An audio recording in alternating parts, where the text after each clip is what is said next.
दुई वर सुन्दर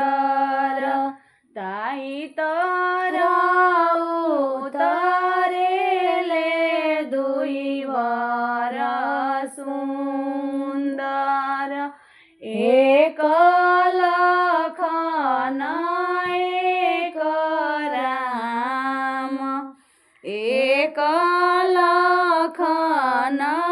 एक राम या तू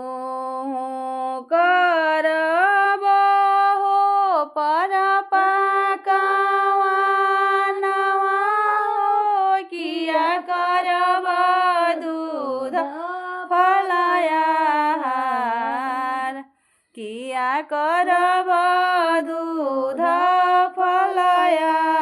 फलयाहार किया तू जाइब जनक जी के द्वारे किया तू जाइब जनक जी के द्वारे जहाँ जानकी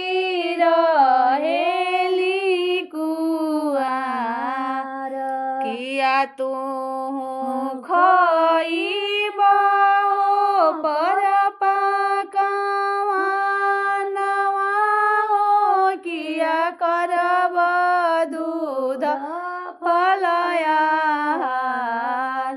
किया करब दूध फलयाहार किया तू जाइब जनक जी के द्वारे जहाँ सीता रहेली कुआर जहाँ जानकी रहेली कुआर जहाँ सिया रहेली कुआर नाही हम खइब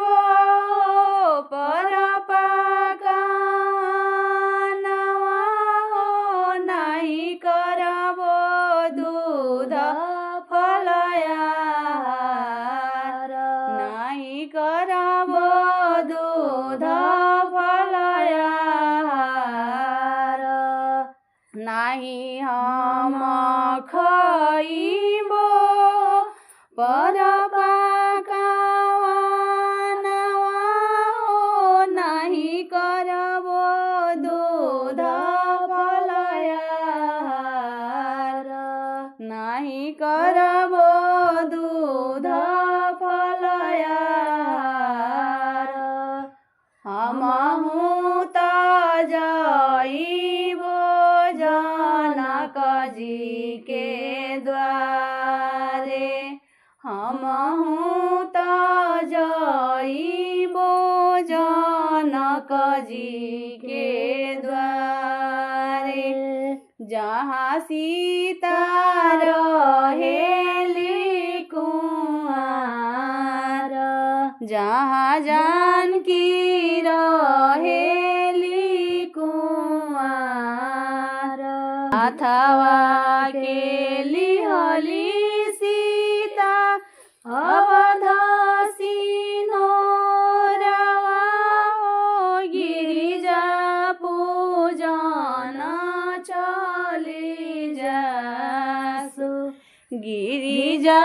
पूजन चली जासु सीता